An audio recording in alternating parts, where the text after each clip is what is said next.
हा सगळा प्रवास नेमका कसा होता? आमच्या प्रेक्षकांना सुरुवातीला काय सांगाल? प्रवास हा खडतर होता खूप. लहानपण अख्खं इतकं अवघड होतं ना आमचं, त्यामुळे मला असं सतत वाटायचं की मला सगळं द्यायचं माझ्या आईवडिलांना. सिक्रेट गेम्सचा जर विचार केला तर त्याच्यामध्ये दिलेल्या बोल्ड सीन्समुळे ट्रोलिंग झालं.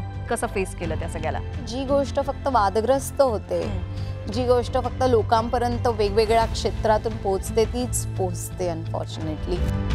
सावित्रीबाई करताना काही वेगळा अनुभव आला? कुठेतरी पुण्य केलं असेल जे मला ती भूमिका मिळाली, कारण त्यांचं एवढं काम आहे ते आपण पडद्यावर निभवणं खूप अवघड होतं माझ्यासाठी. प्रेरणा कुठून मिळाली की बाबा खेडेगावांमध्ये स्वच्छता, पाणी पुरवठा आणि शिक्षण यासाठी काम करण्याची? आपल्या खेडेगावामध्ये आजही तू बघितलं तर शाळांची हालत खूप दुर्मिळ आहे. पाण्यावर कितीतरी गावांमध्ये अजूनही काम केलेलं नाही.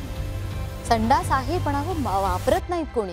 कलाकार आणि प्रसिद्धी हे तर समीकरण आहे, मात्र मग या प्रसिद्धीपासनं लांब राहणं हे का म्हणजे पसंत केलंय पहिल्यापासनं? मी एक तर ना फार मिनिमलिस्टिक आयुष्य जगते. माझ्यासाठी आता ही माझ्या आईची साडी आहे, ही 22 वर्ष जुनी साडी आहे. माझ्यासाठी हे डिझायनर वेअर आहे. खऱ्या आयुष्यातली दुर्गा म्हणजे कोण? आई आहे माझी. खूप खूप मेहनत केली आहे तिने. आईची साडी नेसल्यावर काय फील असतो?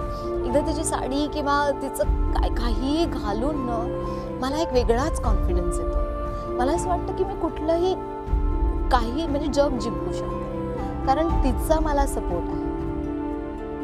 मी जेव्हा लहान होते ना तेव्हा आई खूप स्ट्रिक्ट.